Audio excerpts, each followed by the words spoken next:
সেনাপ্রধান প্রায় 5 মাস আগে যে আশঙ্কার কথা আমাদেরকে শুনিয়েছিলেন, যে সন্দেহ সংশয় প্রকাশ করেছিলেন, সম্ভবত প্ল্যান্ড ওয়েতে সবকিছুর বাস্তবায়ন চলছে। কঠিন জবাব পাবেন তো, ছাড় দিবে না, এটা ছাড় দিবে না, কিছু করার নাই ভাই। এই জেনারেশন তো এরকমই ভাই, এই জেনারেশন কখন কোন দিকে ছুটে ঠিক বলা যায় না ভাই। সব কিছু ক্লিয়ার দেখতে পাবেন, পরিষ্কার দেখতে পাবেন। ওর হাত অবশ কইরা দেওয়া হবে, অবশ, এটা মাথা রেখে সব কিছু অবশ কইরা দেওয়া হবে। এবং সমস্ত বাংলাদেশ জুড়ে টান টান উত্তেজনা যে আসলে কি হতে যাচ্ছে। তিনি লিখেছেন 16ই জুলাই মার্চ টু গোপালগঞ্জ। দেখুন আপনারা, 16ই জুলাই মার্চ টু গোপালগঞ্জ। গোপালগঞ্জে শেখ মুজিবের যেই কবর আছে আমরা সেটাও গুলিয়ে দেব। হয়তো বা একটা রণক্ষেত্র হয়ে যাবে, একটা কাণ্ড হয়ে যাবে। জনতার ধারণা সত্য হলো, মির্জা ফখরুল বিএনপি কাজটা করলো কি? বিএনপি একটা কঠিন মারা খাওয়ার বন্দোবস্ত করলেন। আমি দেখাচ্ছি কিভাবে। বিএনপিকে 1000 কোটি টাকা ভিক্ষা দেব, তবু আপনারা চাঁদাবাজি বন্ধ করুন, বলেছেন মুফতি রেজাউল করিম আবরার চরমোনাই থেকে।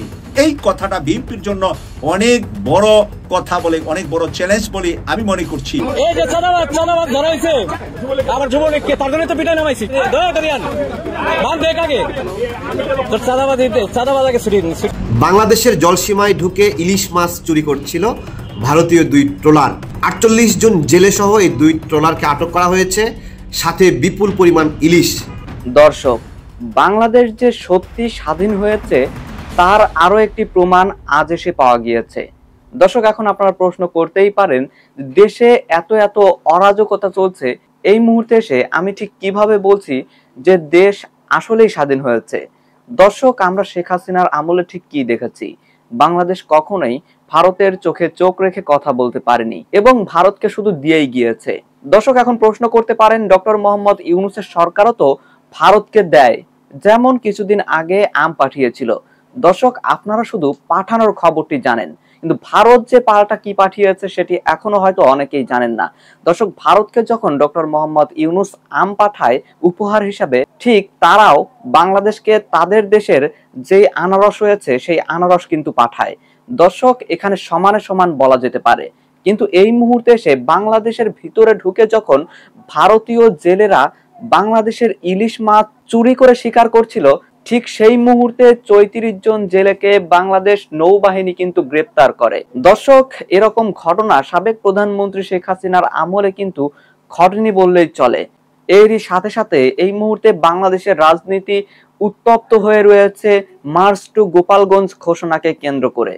দর্শক, এনসিপির নেতাকর্মীরা গোপালগঞ্জে যাওয়ার আগেই ইতিমধ্যেই গোপালগঞ্জের যে সমস্ত আওয়ামী লীগের সমর্থকরা রয়েছে বা নিষিদ্ধ ঘোষিত ছাত্রলীগের যে নেতাকর্মীরা রয়েছে, তারা কিন্তু ইতিমধ্যেই তাণ্ডব শুরু করে দিয়েছে এবং এই মুহূর্তে এদের বিরুদ্ধে সরকার ঠিক কি ব্যবস্থা নিতে চলেছে এবং এনসিপির নেতাকর্মীরা এই মুহূর্তে ঠিক কি ঘোষণা করছে, দর্শক সেটি কিন্তু আশা করছি আজকে নিউজটি সম্পূর্ণ মনোযোগ সহকারে দেখলেই বুঝতে পারবেন।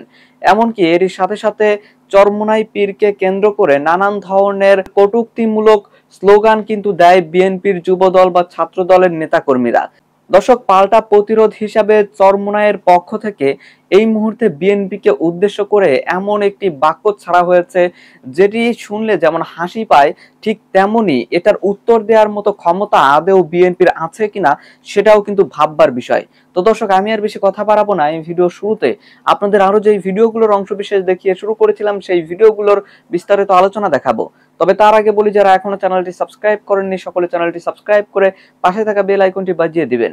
আর যারা ইতিমধ্যেই সাবস্ক্রাইব করে রেখেছেন তাদের সকলকে অসংখ্য ধন্যবাদ। তো চলুন একটি লাইক দিয়ে আমরা ধারাবাহিকভাবে সবগুলো ভিডিওর বিস্তারিত আলোচনা দেখে আসি। বাংলাদেশের জলসীমায় ঢুকে ইলিশ মাছ চুরি করছিল ভারতীয় 2 ট্রলার। 48 জন জেলে সহ এই 2 ট্রলারকে আটক করা হয়েছে, সাথে বিপুল পরিমাণ ইলিশ। ভারতীয়রা বাংলাদেশে ঢুকে কিভাবে ইলিশ মাছ চুরি করে তা এই আটক হওয়াতে আমরা বুঝতে পারলাম। এর আগেও প্রায় 30-40 জন ভারতীয় জেলেকে আটক করা হয়েছিল এরকম মাছ চুরি করায়। আপনারা জানেন বাংলাদেশ ইলিশের অভয়ারণ্য, ইলিশ মাছ এখানে থাকতে পছন্দ করে, এখানেই জন্ম নেয়। তারা অন্য জলসীমায় যায় না, অন্য আবহাওয়ায় যায় না। এবং এই জাতের কাছাকাছি জাত অন্য এলাকায় মাছ আছে, কিন্তু বাংলাদেশের ইলিশের যে স্বাদ সেই স্বাদটা ঠিক কলকাতার ইলিশে হয় না। তো আজকের এই ঘটনা আমাদের নেভিকে আমরা ধন্যবাদ জানাই যে আপনারা ইলিশ চোরদেরকে ধরেছেন, কিন্তু এই সময়টাতে তারা কিন্তু একটা তৎপরতা চালাবে বাংলাদেশে ঢুকে বাংলাদেশের জেলেদেরকে অপহরণ করার জন্য। সেই অপহরণের হাত থেকে বাঁচার জন্য আমরা জেলেদেরকে সতর্ক করছি, নেভিকে প্রস্তুত থাকার জন্য অনুরোধ করছি। যদি প্রস্তুত না থাকেন তাহলে আবার আটক করবে, অপহরণ করবে, করে বলবে আমাদেরগুলোকে ছাড়েন, না হলে আমরাও ছাড়বো না। একটা কথা মনে রাখবেন, ভারতের সাথে আমাদের সম্পর্ক ভালো হওয়ার সম্ভাবনা খুবই কম। যে সম্পর্কে ভাঙন ধরছে এটা জোড়া দেওয়ার জন্য কোনো মেডিসিন নাই, কোনো সুপারগুলো নাই। সো যতটা সম্ভব সতর্ক থাকতে হবে। আমাদের নৌবাহিনীকে সতর্ক করার উদ্দেশ্যে এই ভিডিওটা দিলাম। আপনারা আমাদের জেলেদেরকে রক্ষা করবেন। এবং সমস্ত বাংলাদেশ জুড়ে টান টান উত্তেজনা যে আসলে কি হতে যাচ্ছে। ঘটনার সূত্রপাত হয় এনসিপি নেতা সার্জিস আলমের একটা ফেসবুক পোস্টকে কেন্দ্র করে। তিনি লিখেছেন 16ই জুলাই মার্চ টু গোপালগঞ্জ। দেখুন আপনারা, 16ই জুলাই মার্চ টু গোপালগঞ্জ। যদি বেশি বাড়াবাড়ি করে তাহলে গোপালগঞ্জে শেখ মুজিবের যেই কবর আছে আমরা সেটাও গুড়িয়ে দেব, বা যদি বাধা আসে তাহলে তারা সেই বাধা মোকাবেলা করবেন। এবং সার্জিস তার ফেসবুক পোস্টে আরও লিখেছেন যে বিপ্লবের সযোদ্ধারা ধূমকেতুর মতো ছুটে আসুন গোপালগঞ্জে, আগামীকাল সকাল 11টায় গোপালগঞ্জ শহরে দেখা হচ্ছে ইনশাল্লাহ। মানে সার্জিস বলতেছে যে ধূমকেতুর মতো সবাই ছুটে আসুন গোপালগঞ্জে। তো এখন কথা হচ্ছে যে হঠাৎ করে এই মার্চ টু গোপালগঞ্জের আসলে উদ্দেশ্যটা কি? আওয়ামী লীগের লোকেরা মনে করতেছেন যে এই গোপালগঞ্জ শহরটা যেহেতু আওয়ামী লীগের ঘাঁটি, কাজেই এই জায়গায় তারা আসবেন আসলে একটা উস্কানি দেওয়ার জন্য। যেহেতু এখানে গোপালগঞ্জের প্রায় সব লোককে আওয়ামী লীগ করে, সেহেতু যদি 2-1 আওয়ামী লীগের লোক তারা অতি উৎসাহী হয়ে সামান্য উস্কানি দিয়ে বসে, তাহলে হয়তো বা একটা রণক্ষেত্র হয়ে যাবে, একটা কাণ্ড হয়ে যাবে, এবং তখন একটা রক্তারক্তি কাণ্ড হবে। সুতরাং তখন এনসিপি নতুন করে কিছু দাবি দাওয়া করতে পারে, যেমন রাষ্ট্রপতি চুপুর পতন সহ আরও অন্যান্য দাবি দাওয়া। তো এই কারণেই আওয়ামী লীগের ভিতর এখন দুইটা মনোভাবে সম্পন্ন লোক হয়ে গিয়েছে। একটা দল চায় যে না, আমরা চুপচাপ থাকি, আওয়ামী লীগের আমাদের কিছু করার দরকার নেই এই মুহূর্তে, তারা আসুক, তারা চলে যাক। কিন্তু আরেকটা গ্রুপ, এবং এদের ভিতর ইয়াং পোলাপানের সংখ্যা বেশি, এবং ইতিমধ্যেই তারা ফেসবুকে হুমকি দিয়েছে যে আগামীকাল আসলে নাকি এনসিপি লাশ পড়বে। এবং অলরেডি তারা আজকে রাতে বাসায় থাকতেছে না, তারা বাইরে ঘুমাইতেছে, কারণ তারা মনে করতেছে যে পুলিশের পক্ষ থেকে তাদেরকে ধরপাকড় করা হতে পারে আজকে রাত্রেই। আগামীকালকে এনসিপির জনসভা সুষ্ঠুভাবে সম্পন্ন করার জন্য আজকে রাতেই ধরপাকড় শুরু হতে পারে। এর জন্য তারা ঘরের বাইরে অবস্থান করতেছে ঠিকই, কিন্তু সকালবেলা উঠে তারা এনসিপির উপরে চোরাগুপ্তা হামলা চালাবে।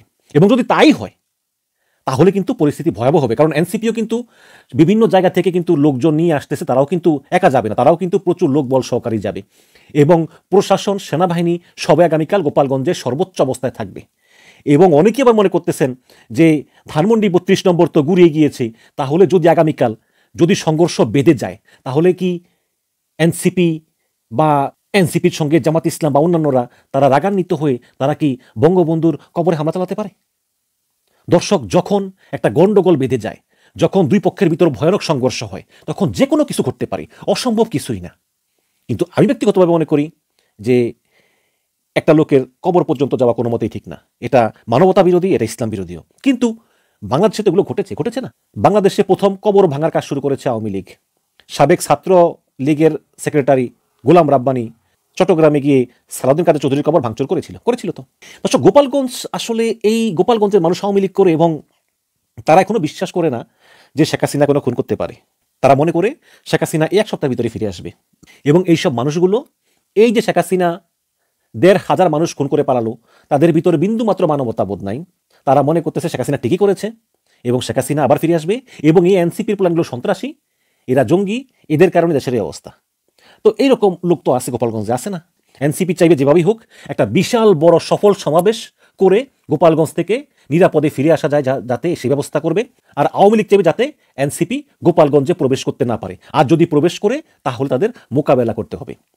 এবং আইন শৃঙ্খলা বাহিনী, বিশেষ করে সেনাবাহিনী এবং পুলিশ, সেনাবাহিনী যেহেতু ম্যাজিস্ট্রেসি পাওয়ার ক্ষমতায় আছে, সেনাবাহিনী এবং পুলিশের জন্য বড় চ্যালেঞ্জ যে কোনো রকম রক্তপাত এড়িয়ে এনসিপির সমাবেশটা সুষ্ঠুভাবে সম্পন্ন করে তাদেরকে নিরাপদে ঢাকায় পাঠিয়ে দেওয়া এবং আওয়ামী লীগকে দূরে রাখা, এটাই হচ্ছে বড় চ্যালেঞ্জ। এই যে রাজাকার, এই রাজাকার স্লোগানটা ভালো লাগলো না। এই স্লোগান তো আপনারা শেখ হাসিনার কাছ থেকে ধার আনলেন, নতুন কি দিলেন? নতুন কিছু দিতে পারলেন না। উনি এই রাজাকার বলাতে ইনারা বলছিলেন আমরা রাজাকার, আয় আয় সামনে আয়, আমি রাজাকার বলছে না, স্লোগান দিছে না। তার মানে কি ওইটা তো বইলা শেখ হাসিনা দিল্লি চলে গেল। আপনারা ওই দিল্লি থেকে আবার ওইটা হায়ার করে নিয়ে আসলেন কেন?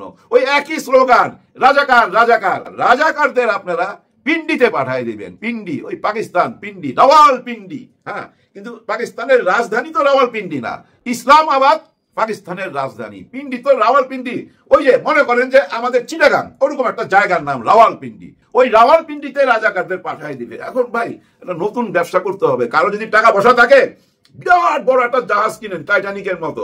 কারণ কি প্লেনে কইরা এত রাজাকার পাঠাইবেন কেমনে? ওই জাহাজে করে পাঠাইতে হবে, তো ভালো ব্যবসা হবে। কারণ দেশের অর্ধেক লোককেই তো চলে যাইতে হবে। যাদের দাড়ি টুপি আছে সবই তো রাজাকার। হায় হায় হায়, 54 বছর যাবৎ রাজাকার মারতে মারতে মারতে মারতে এখনো মারা শেষ হয় নাই, এখনো রয়ে গেছে। তো রাজাকারকে শেষ করতে হবে। এই স্লোগানটা খাইলো না, ভালো লাগে নাই। এগুলো হলো মারা খাওয়ার বুদ্ধি। হ্যাঁ, দেখেন এই 19 তারিখে এটার জবাব পাবেন, কঠিন জবাব পাবেন। তো ছাড় দিবে না, এটা ছাড় দিবে না।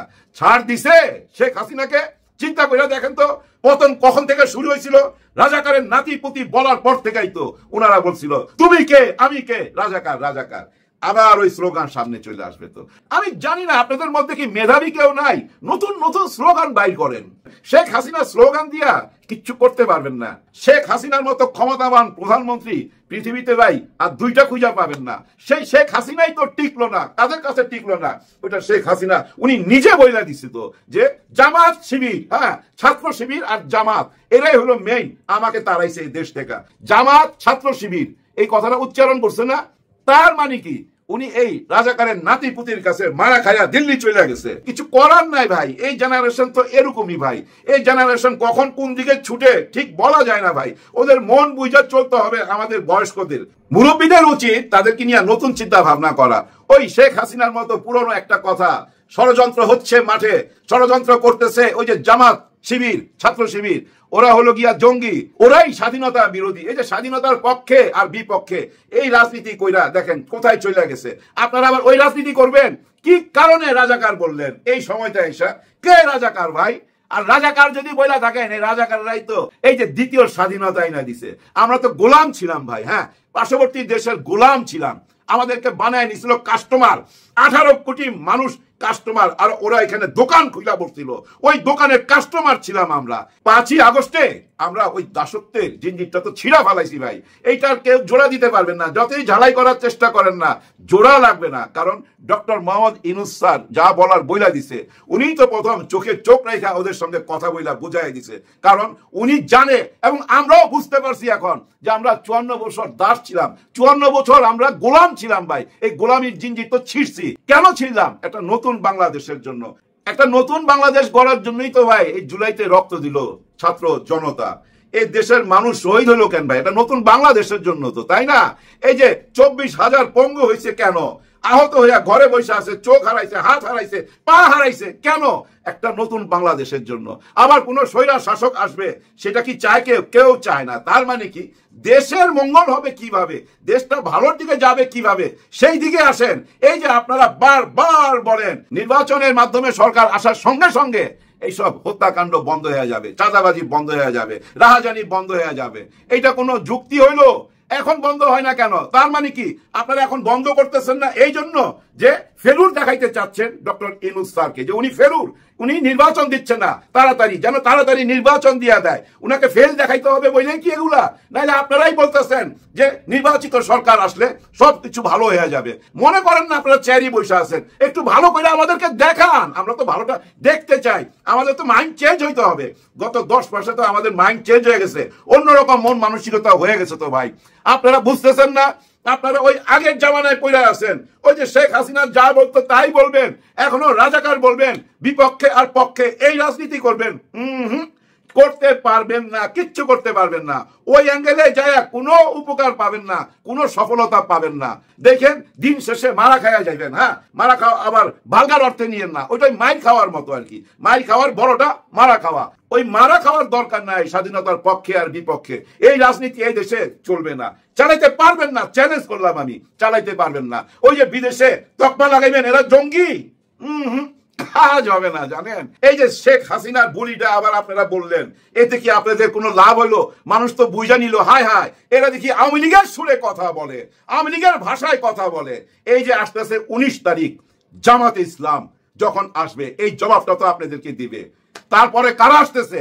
3 তারিখে নাহিদ ইসলাম এনসিপি নিয়ে আসতেছে, শহীদ মিনারে ডাকছে, দেখতে পাবেন সেদিন কি বলে। আপনারা মনে করছেন এই জুলাই সনদপত্র ঘোষণা দেওয়ার পর এটার নিচে দস্তখত করবে এই মহামান্য রাষ্ট্রপতি ছুপ্পু সাহেব? এইটা কি ভাবছেন আপনারা ওই জুলাই সনদপত্রের মধ্যে উনার দস্তখত নিবে? এরকম কিছু ভাবেন না, এরকম কিছু ভাইবেন না। 3 তারিখে আপনারা টের পাবেন, 3 তারিখে আপনারা বুঝতে পারবেন ডক্টর মোহাম্মদ ইউনূস স্যার দেশটাকে কতখানি আগায় নিয়ে গেছে নাকি পিছিয়ে নিয়ে গেছে। 3 তারিখে আপনারা বুঝতে পারবেন। বিএনপিকে 1000 কোটি টাকা ভিক্ষা দেব, তবু আপনারা চাঁদাবাজি বন্ধ করুন, বলেছেন মুফতি রেজাউল করিম আবরার চরমোনাই থেকে। এই ধরনের খুন এবং এই ধরনের চাঁদাবাজদেরকে বাংলার মাটিতে আমরা স্থান দিব না। এই কথাটা বিএনপির জন্য অনেক বড় কথা বলে, অনেক বড় চ্যালেঞ্জ বলে আমি মনে করছি। কারণ চরমোনাই বা ইসলামী শাসনতন্ত্র আন্দোলন অনেক বড় একটি দল নয়, ওনারা অনেক বড় একটি পীরের দরবার, অনেক বড় তাদের শিক্ষা প্রতিষ্ঠান, অনেক কিছু আছে, তাদের পক্ষের অনেক আলেম ওলামা আছে, কওমি অঙ্গনের অনেক আলেম এই দরবারের সাথে যুক্ত বা তাদের সাথে একমতে চলেন। কওমির বিশেষ বিশেষ বড় বড় মাদ্রাসাগুলার সাথে তাদের আছে লিঙ্ক আপ, তাদের সম্পর্ক, এবং তারাও তাদের সাথে ঐক্যমতে চলেন।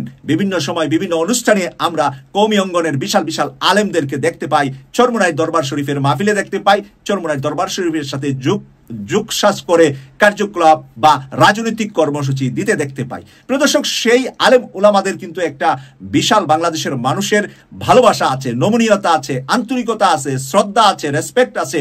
কারণ এই আলেম উলামারা বাংলাদেশের বিশেষ বিশেষ মসজিদে খুতবা দেন, তাদের কাছে বাংলাদেশের অনেক ছেলেমেয়েরা পড়াশোনা করেন, অনেক দিক থেকে আমরা তাদের সাথে রিলেটেড যুক্ত। যারা রাজনীতিবিদ অন্যান্য দলের রাজনীতি করেন তাদের সন্তানরাও ওই মাদ্রাসায় পড়েন বা ওই জায়গায় তারাও দুর্বল আছেন। অনেক নারীরা বড় বড় রাজনীতিবিদের নেতার ওয়াইফরাও ওই মাদ্রাসাগুলোতে ডোনেশন দেন, অথবা তারা মনে করেন যে ওই বড় আলেমদের কাছ থেকে আমরা আমাদের সন্তানদেরকে গড়ার জন্য চারিত্রিক শিক্ষা, ইসলামী শিক্ষার জন্য তাদের কাছে যাওয়া দরকার। তাই প্রিয় দর্শক, বাংলাদেশের এই সকল আলেম ওলামাদের ঐক্যের একটি আওয়াজ আসছে, ঐক্যের একটি আওয়াজই আমি বলবো। সেই আওয়াজে অনেক রিপোর্ট, আজকে আমি প্রায় 5-7টা রিপোর্ট দেখলাম, সেই রিপোর্টের ভিতরে এগিয়ে আছে, তাদের মধ্যে সবচাইতে বেশি এগিয়ে আছে জামাতের সাথে চরমোনাই এবং এনসিপির ঐক্য। গত রাত 12টায় চরমোনাই গিয়েছেন নাহিদ ইসলাম চরমোনাই দরবার শরীফে। মধ্যরাত এখানে পত্রিকায় লিখেছে, তো আমি ধরলাম মধ্যরাত হলে রাত 12টা হতে পারে। মধ্যরাতে চরমোনাই দরবার শরীফে গিয়েছেন নাহিদ ইসলাম সহ চরমোনাইয়ের যিনি দ্বিতীয় পীর সাহেব আছেন ফয়জুল করিম সাহেব, উনি এবং নাহিদ ইসলাম যৌথ সাংবাদিক সম্মেলন করেছেন গভীর রাতে চরমোনাই দরবার শরীফে। কারণ নাহিদ ইসলাম এখন দক্ষিণবঙ্গ এনসিপির গণসংযোগে আছেন, তো সেখান থেকে চরমোনাই দরবারের সারাদিনের কাজকর্ম, রাজনৈতিক ওনার কর্মসূচি শেষ করে হয়তো ওখানে গিয়েছেন। এবং তারা যৌথ কর্মসূচিতে আমি দেখেছি জনাব ফয়জুল করিম সাহেব বলেছেন যে আমরা জামাতের নেতৃত্বে ঐক্যবদ্ধ হব, বিএনপিকে ঠেকাতে হলে, বিএনপির চাঁদাবাজি ঠেকানোর জন্য আমাদের জামাতের প্রয়োজন, এবং বাংলাদেশে সৎ নেতৃত্ব এবং সৎ রাজনীতিবিদদের ঐক্যবদ্ধ করতে হলে, দেশ পরিচালনা করতে হলে আমাদের জামাত প্রয়োজন। দর্শক, আমি আশা করছি আপনারা সকলে অত্যন্ত মনোযোগ সহকারে সবগুলো ভিডিও দেখেছেন। এমনকি দর্শক, যদি এই ভিডিওগুলো সম্পর্কে আপনাদের কোনো মতামত থেকে থাকে তাহলে তো অবশ্যই জানাবেন। দর্শক, নিউজটি শেষ করছি এখানেই, ফিরছি পরবর্তী নিউজে নতুন কোনো টপিকে। আল্লাহ হাফিজ।